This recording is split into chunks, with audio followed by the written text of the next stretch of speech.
Assalamualaikum warahmatullahi wabarakatuh. Perkenalkan, nama saya Muhammad Musyaffa. Saya sudah kita ketahui beliau adalah salah satu pengikut Thariqah. Ini saya ingin menanyakan tentang hal-hal tasawuf. Apa tanggapan Buya tentang Thariqah yang mengaku bahwa Thariqahnya adalah Thariqah Nabawiyah? Sehingga dari anggapan itu banyak yang mengatakan selain Thariqah ini adalah tidak lebih afdol untuk diikuti. Jadi mengutamakan Thariqahnya sendiri, mengatakan Thariqahnya adalah Thariqah Nabawiyah. Nabawiyah. Assalamualaikum warahmatullahi wabarakatuh. Assalamualaikum warahmatullahi taala wabarakatuh. Terima kasih atas waktunya, dan pertama kami mengungkapkan hati perasaan saya terhadap Buya Ar-Rasyid Hasyim. Selama ini kami hanya melihat di wali YouTube tadi. Dan kapan sebenarnya kami bisa berjumpa dengan Yang Mulia Hasyim Ar-Rasyid Hasyim. Namun alhamdulillah, terima kasih atas kesempatan ini. Ada beberapa hal yang saya tanyakan. Tadi sudah dikatakan bahwa akidah itu tidak ada hubungannya dengan amal fisik. Ini Buya Yahya, Buya Hasyim, mohon maaf, Buya Hasyim,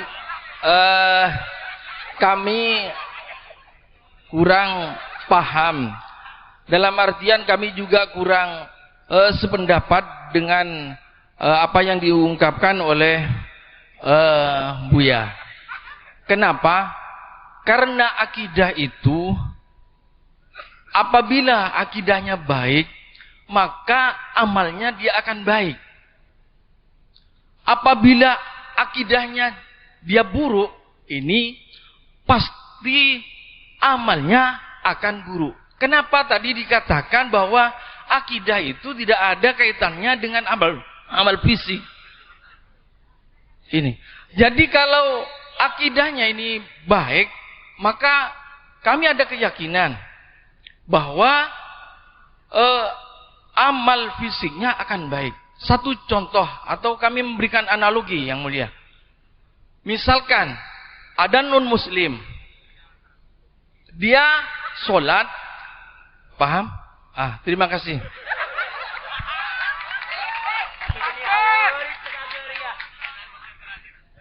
Assalamualaikum warahmatullahi wabarakatuh. Dan gula Madura saus karena moderator agak ditoreng Madura, jadi dan gula pakai bahasa Madura. Seperti saya ampun diketahui bersama bahwasanya saya hadir ke tempat Kak Adito bukan semuanya atau bukan dari alumni pondok pesantren. Ada yang tidak berlatar pesantren, maksudnya mereka itu tidak mondok seperti itu. Ada yang sudah mondok dan juga ya. Pertanyaan tenggula sekali itu.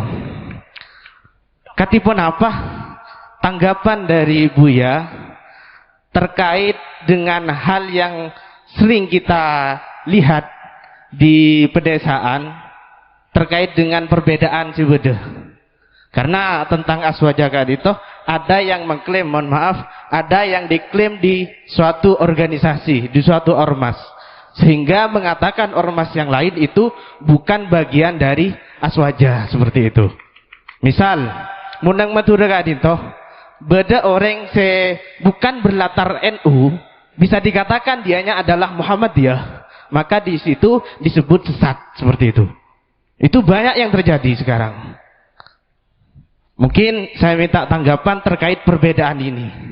biar tidak terjadi kesalahpahaman di kalangan masyarakat awam terkait dengan NU, Muhammadiyah, dengan ormas-ormas yang lain. Seperti itu.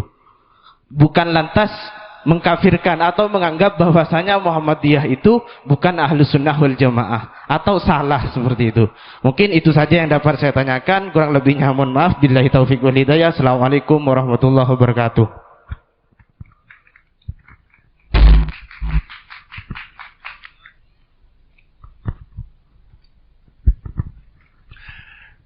Pertanyaannya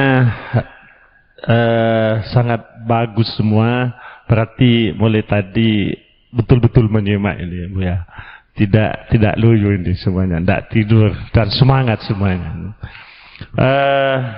Kami persilakan dari yang pertama tentang pernyataan selain Thariqah Nabawiyah itu tidak mau tabarok gitu ini. Begini gimana ini, Bu ya? Apa yang dimaksud? Sebut aja nama thariqatnya. Ini maksudnya memang mungkin mohon maaf. Enggak, ya. dia menisbatkan thariqatnya ke Nabawiyah. Nabi, ya. Nama thariqat asli dia apa? Hah?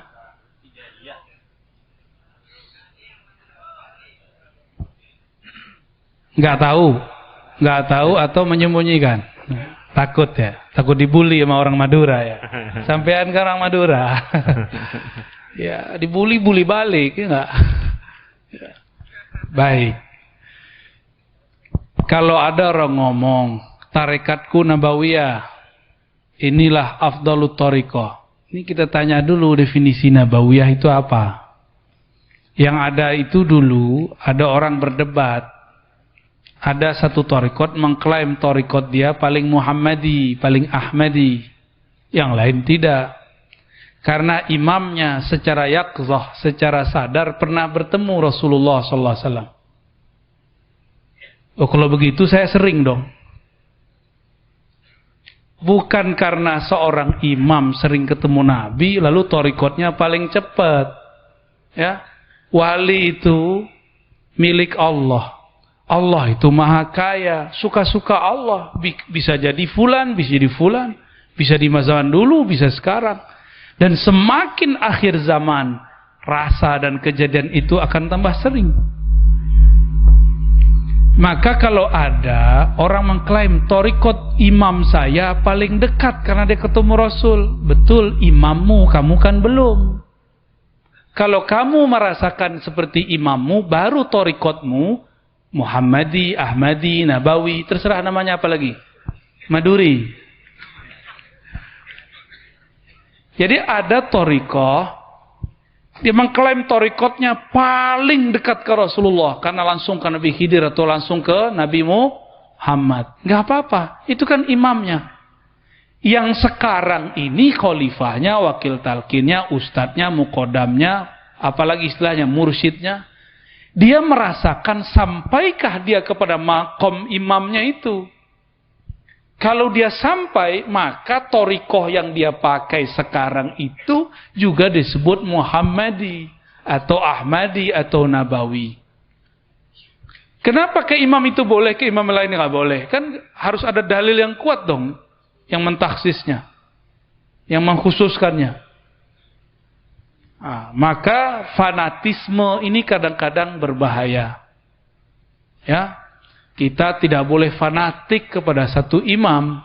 Cinta boleh, cinta imam bahkan wajib. Sepakat nggak? Cinta imam wajib karena imam adalah syiar-syiar Allah di muka bumi. Tapi fanatis tidak boleh. Seperti yang dikatakan dulu oleh Imam Abu Hamid Al-Ghazali, makom ini bukan khusus untuk para nabi dan wali-wali tertentu. Siapa saja nanti dapat mencapainya jika dia dibimbing oleh guru yang juga seorang wali. Wali-wali Allah itu udah biasa ketemu Rasulullah. Cuma mereka itu enggak kegeeran, enggak ember terus ngomong, saya ini tiap hari ketemu Rasulullah. Enggak gitu. Malah kalau perlu disembunyi-sembunyikan. Ya. Mereka menyembunyikan itu karena berbahaya, takut orang mengkultuskan. Nah, Paham ya? Jadi semua thariqah yang punya sanad kepada Rasulullah, dia boleh disebut thariqah nabawiyah. Nabawiyah ini dibagi lagi, ada nabawiyah sanadan, ada nabawiyah ruhan. Kalau dia cuma punya sanad ke Nabi, tapi ruhnya belum ketemu Nabi, maka baru sanadnya aja. Ruhnya belum bertemu. Ya kadang-kadang mursyid tarekatnya mimpi ketemu Nabi aja belum, apalagi mimpi ketemu nyata. Nanti ada kelompok nggak percaya kalau mimpi ketemu nyata, ya. Lalu pertanyaan kedua tentang amal fisik. Emang saya tadi ngomong kalau orang berakidah ini nanti dia pasti benar. Emang saya pernah ngomong begitu? Antum terlalu menghayati ya. Ini ngomong bab akidah, bukan ngomong bab akhlak, bukan ngomong bab fikih. Dan saya yakin kata-kata antum itu cuma perasaan aja. Ini saya pastikan. Apakah semua orang berakidah baik, dia beramal baik?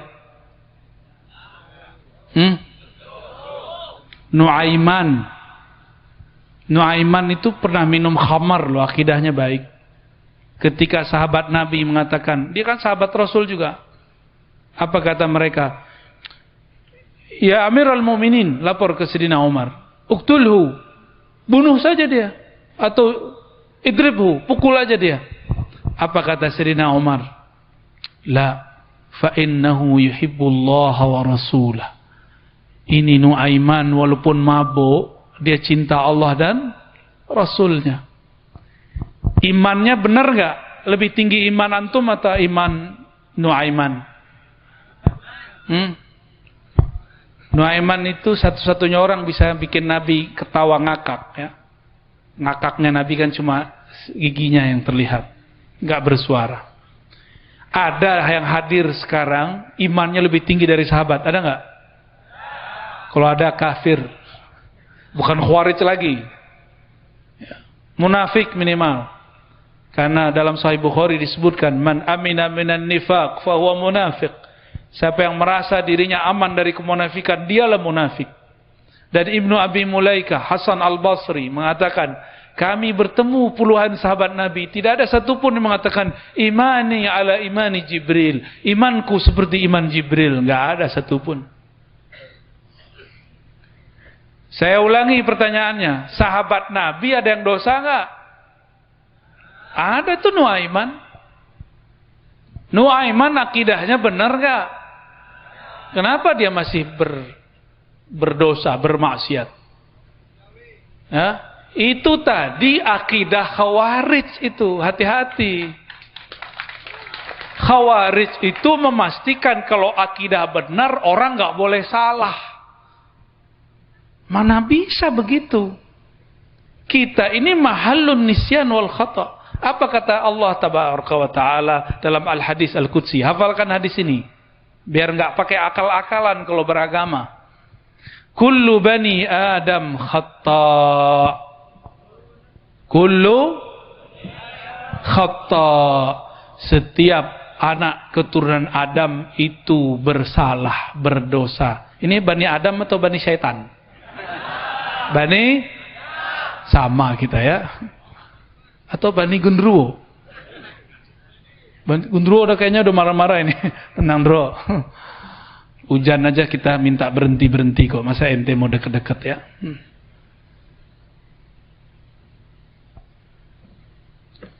Lalu wa kullu ya, wa kullu bani Adam khata' wa khairu khata'in at-tawwabun.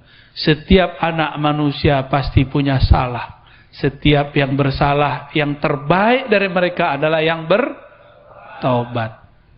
Jadi baik itu tidak hanya taat. Baiknya orang maksiat kalau dia taubat. Buruknya orang taat merasa taat. Makanya ayatnya fawailul lil musallin. Celaka bagi orang yang merasa sudah taat sholat. Ngerasa sholat nggak tadi? Di Quran doa Nabi Ibrahim, Bukan Rabbi ja'alni minal musallin, nggak ada. Rabbi ja'alni muqimis salah, bukan musallin. Karena muqim dengan musalli beda. Muqim itu berusaha untuk soleh. Kalau musallin sok soleh, sok sudah benar. Itu khawarij itu. Khawarij ini salah sedikit dianggap akidahnya salah. Jadi standarnya kalau orangnya nggak benar secara zahir, berarti akidahnya nggak benar. Kalau begitu berapa banyak sahabat yang kafir dengan kalam antum tadi? Berapa banyak sahabat Nabi, tabi'in yang jadi fasik dengan kaidah tadi? Berbahaya nggak? Jadi saya ngomong begini bukan marah loh ya. Emang saya ngomongnya begini. Kalau udah bab akidah, suaranya udah begini-gini udah. Maka jangan nanya akidah sama saya. Nanya tasawuf aja biar adem. Kalau nanya tasawuf bisa mewek antum nanti ya. Kalau nanya politik takbir ya. Giliran diajak takbiran kabur. Bid'ah ya. Taib. Paham nggak? Saya tanya ulang. Kalau orang akidah aja benar, bisa salah nggak amalnya? Kalau ada orang akidahnya gak benar, amalnya ada nggak yang benar? Ada, jadi nggak jaminan. Oke? Oke. Kata orang Madura, iki apa? Eki. Heki. Apa lagi ketiga Pak Kiai? Perbedaan yang terjadi di masyarakat tentang NU. Oh ya, saya paham ya. Belum ada NU, belum ada Muhammadiyah, sudah ada Ahlus Sun. Benar nggak? Belum ada SI, belum ada apa lagi? Masyumi, belum ada semua. Ahlus Sunnah udah ada. Kawan saya debat saya, kamu organisasi ini ya? Waktu itu dia melihat saya berzikir ala thariqah. Sebelum kamu ini, saya bilang. Sebelum ada organisasi yang kamu sebut itu, tarekat yang saya amalkan ini sudah ada. Di Mekah, orang Naqsyabandiyah itu enggak NU. Di Mesir, orang Tijani, orang Syazili bukan orang NU, bukan orang Thariqah Mu'tabarah. Di Hadramaut, orang berthariqah Ba'lawiyah bukanlah orang NU. Bukan juga orang SI. Bukan juga Muhammad. Itu thariqah lebih tua dari organisasi kita. Lalu organisasi ini ketika buat ADART, buat manhaj, maka dia adopsi. Kami mengadopsi apa gitu. Itu boleh-boleh aja. Selama dia tidak mengklaim di luar organisasi kami tidaklah aswaja. Di Sumatera ada Persatuan Tarbiyah Islamiyah. Itu Ahlussunnah wal Jamaah. Munculnya bersamaan 1926, 1928 lah. Lebih tua NU atau Muhammadiyah? Secara organisasi. Muhammadiyah 1912. Pendirinya siapa? Teman siapa? Hadratus Syekh Syamsari. Mereka berdua murid Syekh Saleh Darat, kawan dari Syekh Khada Khalil. Maka Muhammadiyah itu saudaranya Aswaja. Dulu. Kalau sekarang saya nggak tahu. Sekarang mungkin sudah berubah. Mungkin juga masih. Wallahu a'lam bis. Yang pasti Muhammadiyah awalnya Ahlus Sun. Kalau sekarang nggak tahulah ahlu apa. Wallahu a'lam, saya nggak ngerti. Ya. Jadi tidak ada namanya klaim satu kelompok, satu organisasi menguasai akidah Ahlus Sunnah. Kalau begitu Syekhul Azhar nggak Ahlus Sunnah dong, dia nggak NU, dia nggak SI, ya. Ahlus Sunnah ini rumusnya sederhana, berakidah Ahlus Sunnah Asy'ariyah Maturidiyah, bermazhab yang 4, dan terakhir bertasawuf. 3 aja, gampang nggak? Coba diulangi. Ahlus Sunnah apa aja? Berakidah Asy'ariyah Maturidiyah, bermazhab fikih yang orang Madura pilih yang mana? Benar. Kok Syafi'i kita beda-beda tipis ya? Yang ketiga, bertasawuf. Tasawufnya orang Madura biasanya lewat thariqat apa? Naqsyabandi, apalagi? Tijani, apalagi? Syazili, apalagi? Syatori, apalagi? Khawarij masuk? Ya jangan masuk lah. Itu semua thariqah mu'tabarah. Maka siapa yang berthariqah itu thariqahnya thariqah Ahlus Sunnah. Itu cuma untuk mengecek aja, ini thariqahnya Ahlus Sunnah bukan. Jadi kalau ada organisasi kita cek, ini Ahlus Sunnah enggak? Bukan berarti Ahlus Sunnah itu dicek dengan organisasi, bukan. Organisasi bukanlah standar Ahlus Sunnah. Ahlus Sunnah itu justru yang menjadi standar, lurus organisasi atau tidak. Jangan dibalik ya. Jangan dibalik. Nanti orang Sumatera juga marah. Bukan orang Madura yang marah. Orang Sumatera juga marah. NU baru masuk kemarin sore. Ya, NU baru masuk belum berapa lama tahun ini. Di sana PERTI namanya. PERTI, Persatuan Tarbiyah Islamiyah. Di Sumatera Utara ada Wasliyah. Saya baru ketemu dengan senior saya, ya, dosen di UIN juga, orang Aceh ya. Tengku lah, doktur. Kata dia, Ar-Razi, ini gimana pendapat Ar-Razi tentang Muktamar NU? Lalu saya tanya, Tengku kan bukan NU, ngapain mikirin NU? Iya, tapi kan akidah kita sama dengan NU. Ternyata orang Aceh akidahnya sama dengan NU. Apa yang sama? Ahlus Sunnah Asy'ariyah Maturidiyah. Organisasi boleh beda. Ini kabar aja kalau di sana sama. Ya. Habib Umar NU enggak? Akidahnya apa? Asy'ariyah. Bertasawuf Ba'lawi. Bermazhab Syafi'i. Ahlus Sunnah enggak perlu NU. Ya. Tapi kalau mau NU boleh enggak? Mau SI boleh enggak? Muhammadiyah boleh enggak? Beneran. Ntar saudaranya Muhammadiyah diusir.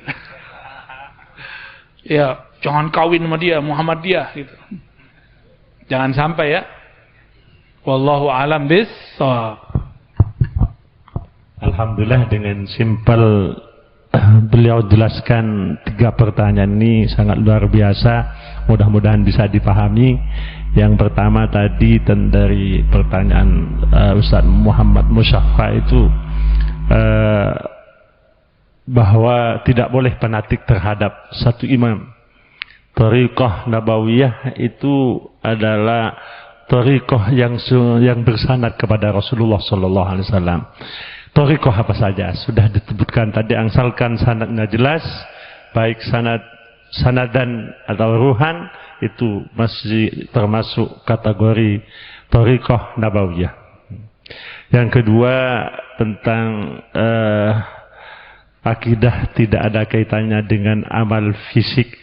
Itu tadi sudah dijelaskan bahwa pembahasan tolak ukur dari akidah Ahlus Sunnah wal Jamaah ini sudah jelas tadi, yaitu tasdik bil qalbi yang merupakan usul, bukan menghilangkan, menafikan ikrar bil lisan dan amal bil arkan. Tapi yang kedua ini, yang nomor 2 dan yang ketiga adalah masalah furu'iyah, bukan termasuk standar dari Ahlus Sunnah wal Jamaah.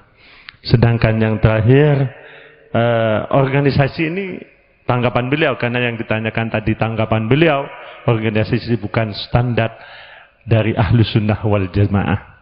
Tapi standar dari Ahlus Sunnah wal Jamaah berakidah Asy'ariyah, berfikih salah satu dari 4 madhab, Maliki, Hanafi, Maliki, Syafi'i, Hambali. Sedangkan tasawufnya adalah tasawuf Al-Ghazali. Ini yang telah disampaikan oleh beliau. Ini minta dari Buya, apakah masih ada waktu ini? Karena beliau sangat capek. Sudah 10:30. Ini beliau nampaknya karena memang safari dakwah beliau sangat padat, Tapi ini masih minta lanjut, 2 saja soalnya. Ya sudah 2. Dua saja. Ini tadi sudah langsung pertanyaan. Ini minta belakang ini tadi ini mohon maaf, pun mulai gelek kentoh sabar. Pas kentoh saja celeng 2 kentoh ya tarik.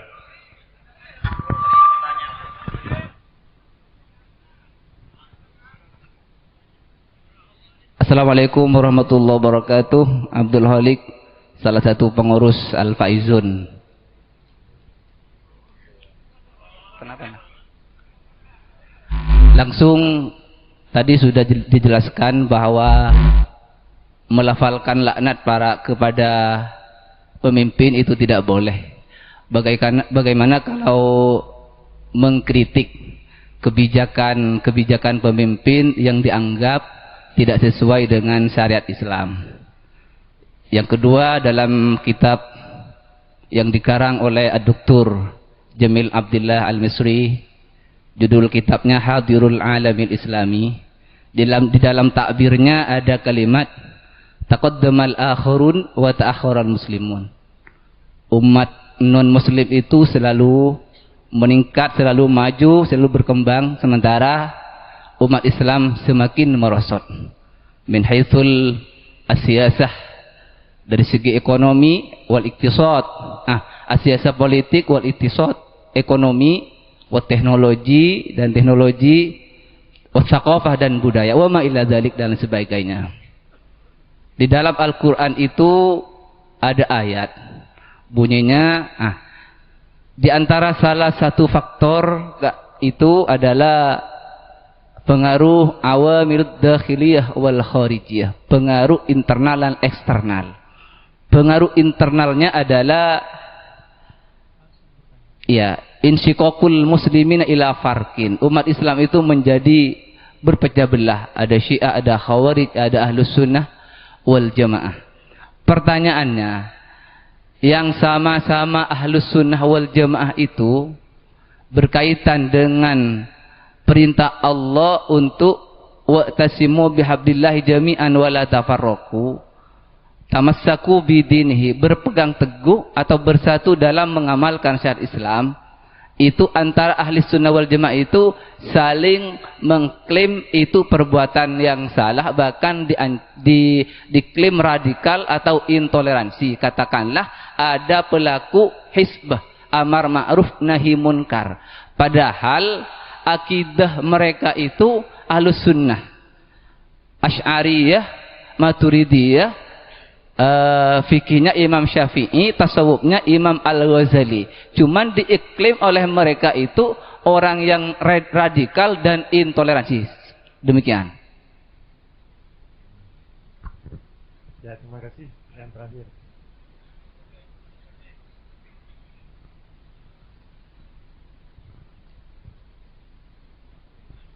Assalamualaikum warahmatullahi wabarakatuh. Salam wa ta'zim untuk murabbina Syekh Abuya Ar-Razi. Tutupin saja. Pertama, nama saya Muhammad Said dari Senalau Waru. Pertanyaan yang pertama mengenai sifat dan zat. Dalam sifat dan zat bagi Allah Ta'ala itu selalu dipertentangkan, termasuk oleh Al-Maturidi dan Al-Asy'ari. Oleh sebab itu pada kesempatan kali ini kami meminta tanggapan Buya atau penjelasan secara terhana mengenai sifat dan zat bagi Allah Subhanahu wa Ta'ala. Itu yang pertama.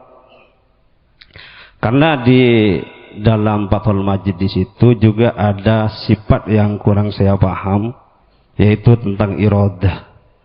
Di mana di situ dijelaskan percaya terhadap iradah itu menyebabkan kufur, seperti itu. Pertanyaan yang kedua, akhir hari ini atau pada zaman global, yakni pada masa-masa kini, banyak hal-hal yang aneh yang kita temukan di berbagai media sosial. Termasuk ada sebuah perkataan Allahmu lemah dan Allahku besar, seperti itu. Yang berikutnya juga beberapa minggu atau beberapa bulan ini sudah terjadi, apakah termasuk bagian dari akidah atau bisa merusak terhadap akidah manakala seseorang berkeliling di dalam gereja kemudian membacakan sebuah selawat. Itu yang kedua. Yang paling terakhir adalah masalah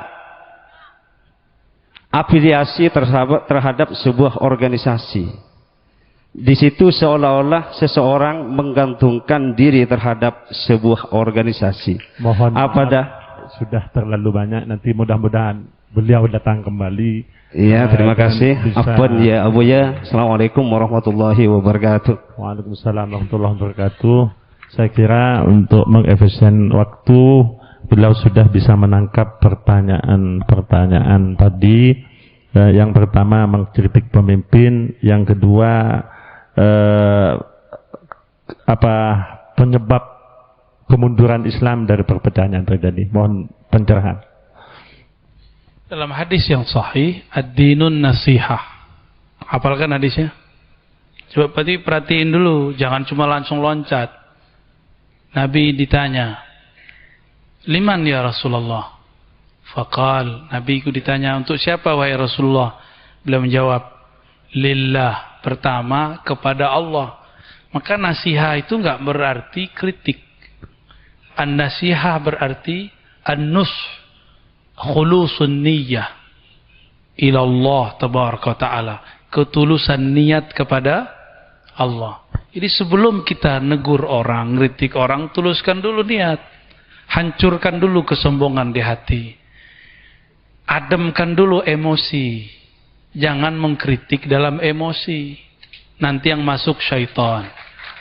Ya, itu yang disebut lillah. Lalu apa? Wali kitabihi, wali rasulihi, wali a'immatil muslimin wa ammatihim. Ini hadis Bukhari Muslim ya. Lalu an-nasihah itu terhadap kitabullah. Orang tulus baca kitabullah, dia tidak akan politisasi ayat. Dia tidak akan giring ayat sesuai dengan kepentingan kelompok dan politiknya. Ini ayat Al-Quran sudah banyak diperkosa oleh semua kelompok. Baik kelompok A, kelompok B, semuanya pakai ayat. Ayatnya tidak salah, yang memperkosa ayat. Dan yang berikut, wali rasulihi, tulus kepada Rasul. Kita benar-benar gak sih mengikuti Rasul? Rasul itu memimpin umat marah-marah atau dengan tenang? Nabi itu memimpin umat bil bughdi, dengan kemarahan, kebencian, atau birrahmah. Nabi itu mengajar atau mencaci.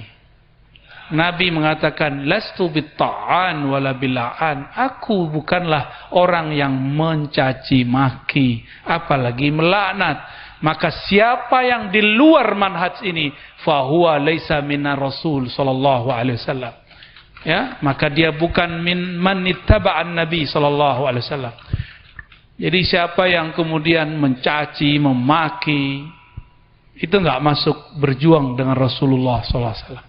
Suatu kali Abu Hurairah dalam hadis Imam Bukhari dan Muslim, bukan di Bukhari, mengusir muridnya yang sedang bertengkar. Ditanya, siapa yang hari ini memutus silaturahmi? Maka mengangkat tanganlah beberapa orang. Apa kata beliau? Ukhruj, keluar. Kamu minta maaf dulu. Ini majelis saya sedang diangkat ke langit. Aku tidak mau majelisku tidak diangkat karena ada kalian yang memutus silaturahim. Sekarang tidak hanya silaturahim diputus lewat tetangga sama tetangga, sudah kelompok dengan kelompok, pesantren dengan pesantren. Ini sudah mulai gawat. Wajar doa kita nggak naik. Wajar kalau kita istighosah nggak makbul. Wajar yang kita coblos nggak menang.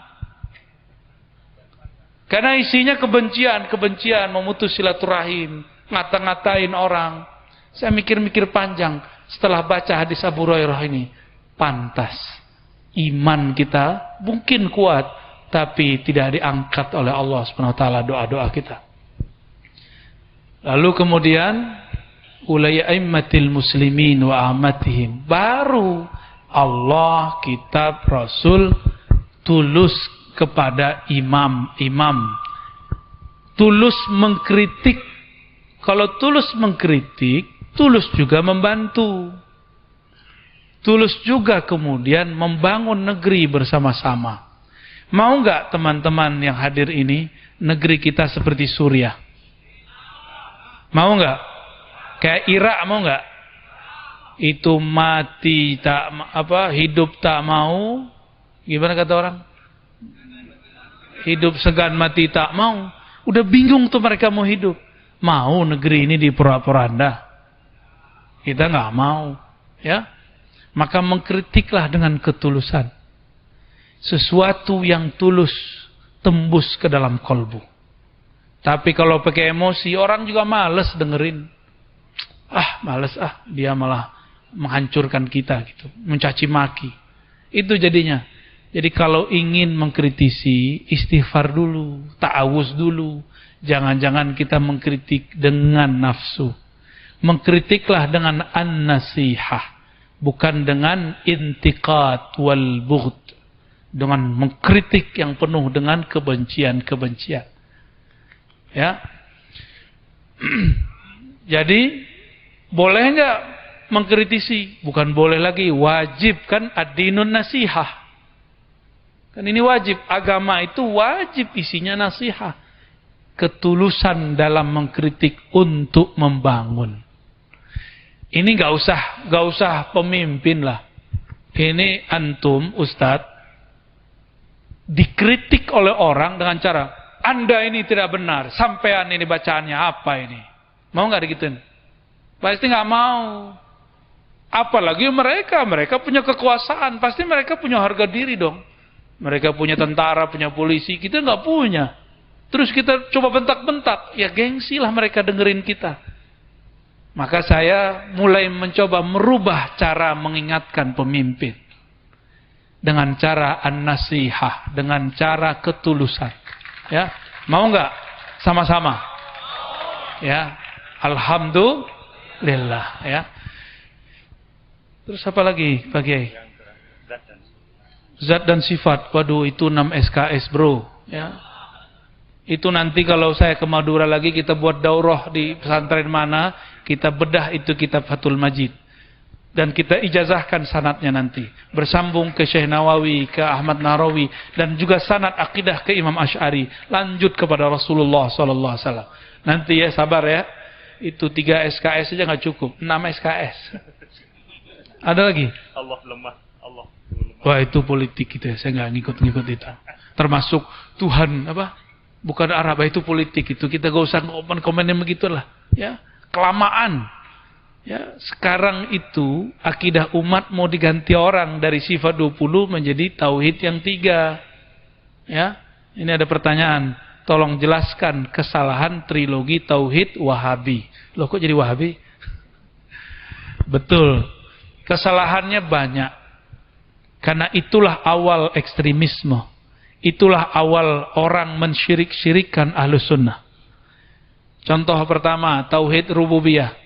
Tauhid rububiyah itu dianggap oleh kelompok Wahabi sebagai tauhidnya orang mukmin dan musyrik. Aneh gak? Ada tauhid orang musyrik. Yang belajar mantik, tauhid musyrik gimana tuh? Orang musyrik bertauhid. Kata imam mereka Muhammad bin Abdul Wahhab, taklid kepada Ibnu Taimiyah, bahwa tauhid rububiyah, meyakini Allah pencipta alam, ini adalah keyakinan tauhid orang musyrik. Orang musyrik bertauhid. Inilah akibat mereka mengharamkan satu ilmu yang penting namanya mantik. Belajar mantik, ilmu logika. Kalau di pesantren wajib belajar itu ya. Kalau nggak belajar pastikan muridnya kalau debat nggak benar. Apalagi kalau nggak nyantri, nggak nyambung yang ditanyakan dengan yang disampaikan. Ya. Ini tauhid yang paling bahaya dari mereka. Mereka mengatakan tauhid uluhiyah, tauhid uluhiyah itu hanya mereka. Tauhid uluhiyah itu tauhid menyembah Allah. Yang benar-benar menyembah Allah, kata mereka, cuma kami. Cuma kelompok itu. Jadi orang Madura suka ziarah nggak? Suka ngambil berkah nggak? Suka tawasul nggak? Beneran? Sekarang ada pesantren ngajarin kitab tauhid, Saleh Fauzan. Di situ isinya tawasul itu syirik. Gimana dong? Mau anak kita dimasukin begitu? Jangan mau lah, ya. Tapi kok dibiarkan kitab itu diajarkan? Jangan sampai pesantren di Madura kemasukan kitab itu, ya. Kitab apa namanya? Kitab Tauhid. Siapa yang ngarang? Saleh Fauzan. Apa kata dia? At-tawassul syirkun. Bahkan dia katakan asyirkul akbar. Syirik besar. Oi, musyrik, syirik akbar. Orang Madura tawasulan semua enggak? Ila hadrati sinu khalilun. Benar enggak? Begitu kan? Ila hadrati itu tawasulan semua itu. Bijahi Sayyidina Al-Mustafa, bijahi fulan. Kita biasa tawasul. Ternyata kelompok Wahabi punya pemahaman tawasul itu menyembah. Saya mau tanya, waktu teman-teman yang di depan saya ini tawasul ke Syekhana Khalil, nyembah Syekhana Khalil enggak? Berarti mereka punya definisi lain kali ya. Tawasulnya Wahabi itu nyembah. Kalau tawasil kita enggak, kita enggak nyembah, malah ngirimin Fatihah kok. Ya enggak? Jadi mereka gagal faham. Manhaj su'uzzon. Imam Maturidi, ya. Imam Maturidi, saya alhamdulillah pernah ziarah ke sana. Beliau wafat tahun 333 Hijriah. Beliau tinggal di Samarkand, seorang petani, juga seorang muallim. Imam Maturidi ini hobinya baca surat Yasin. Orang Madura suka Yasinan? Saya boleh sebut enggak Madura kalau enggak hafal Yasin. Sahih enggak? Udah sah dah antum aswajanya udah. Imam Maturidi ini hobinya baca Quran, terutama surah Yasin. Imam Maturidi karena tinggalnya di Samarkand, Imam Asy'ari tinggalnya di Baghdad. Baghdad itu kayak Jakarta. Samarkand itu kayak Madura. Jauh, tapi itu kotanya padat. Saya ke sana, indahnya bukan main. Dan semuanya Islami. Banyak orang kalau mau nyantri ke sana. Namun karena ibu kotanya Baghdad, yang lebih terkenal, lebih viral adalah Imam Asy'ari. Padahal di Samarkand ada yang ilmunya hampir-hampir sama, bahkan beberapa hal lebih tajam. Imam Maturidi ini beberapa hal lebih tajam, karena beliau lebih sering berpolemik, berdebat dengan kelompok liberal.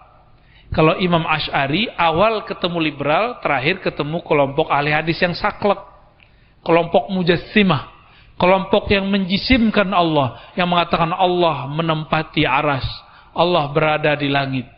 Itu yang ditemui oleh Imam Asy'ari seketika di Baghdad. Sedangkan Imam Maturidi ketemu di Baghdad kelompok-kelompok yang nyeleneh-nyeleneh. Maka kitabnya Usuluddin itu luar biasa sekali. Sangat-sangat luar biasa ya. Kitab I'tiqad beliau sangat luar biasa. Imam Maturidi ini perbedaannya dengan Asy'ari cuma berbeda istilah. Takwin, iradah, itu beda-beda di situ aja. Apakah ketika Allah mengatakan kun itu makhluk atau tidak, itu cuma perbedaannya dan enggak banyak ya. Insyaallah di lain waktu jika umur panjang, Allah jaga kita, Allah tidak pecah belah kita dengan persoalan yang remeh-temeh. Insyaallah kita buat daurah Ahlus Sunnah di pesantren-pesantren Madura. Siap hadir nanti ya.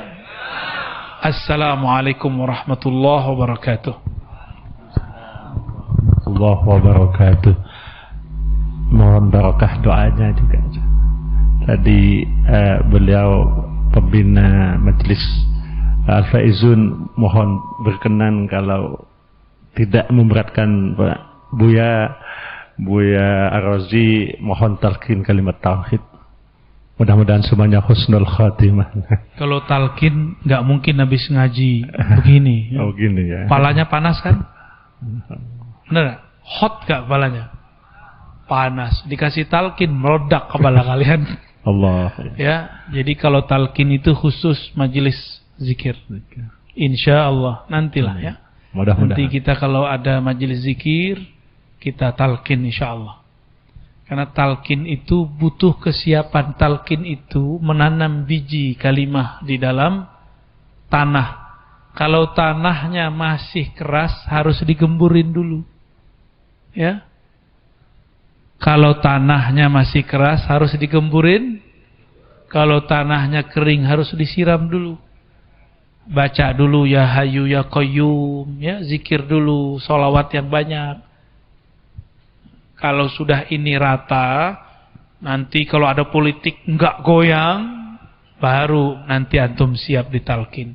Kalau enggak percuma, sama dengan menyiram air di teras. Nyerap enggak? Enggak nyerap. Maka saya kalau nalkin itu betul-betul hati-hati Pak Kiai. Jadi bukan berarti saya menolak untuk mentalkin, tapi kita menanam kalimah sesuai dengan tempat yang pas. Bukan juga berarti yang hadir ini tidak layak talkin, bukan. Bukan tidak layak, belum waktunya aja. Insyaallah lain waktu kita talkin zikir dengan sanad yang sambung kepada Rasulullah. Kita tutup dengan doa. Mari buang yang panas-panas, buang tadi goresan-goresan hati. Kalau ada kesel sedikit saja dibuang. Kalau ada rasa tidak senang langsung dihapus. Siap? Pegang dadanya. Baca syahadat asyhadu an la ilaha illallah. Ya Allah, terimalah persaksian kami bahwa tiada yang berhak disembah kecuali Engkau. Asyhadu anna Muhammadar Rasulullah. Aku bersaksi. Terimalah ya Allah persaksianku bahwa Nabi Muhammad adalah Rasul Engkau. Pegang dadanya, coba katakan ya Allah. Di dalam dadaku, di dalam hatiku ya Allah, ada noda kebencian, ada noda dendam, ada noda emosi, ada noda merasa lebih alim, ada noda hitam merasa iri dan dengki. Ya Allah, berkah kalimah dan namamu yang mulia, hapuslah semua noda-noda itu. Al-Fatihah. A'udzu billahi minasyaitonir rajim. Bismillahirrahmanirrahim. Alhamdulillah rabbil alamin. Arrahmanir rahim. Malik. Iyyaka na'budu wa iyyaka nasta'in. Shiratal ladzina an'amta 'alaihim ghairil maghdubi 'alaihim waladdallin. Amin. Ya Allah, setelah Engkau membersihkan isi dada kami, maka masukkanlah cahaya ke dalam kalbu kami. Ya Rabb, ataina ilaik.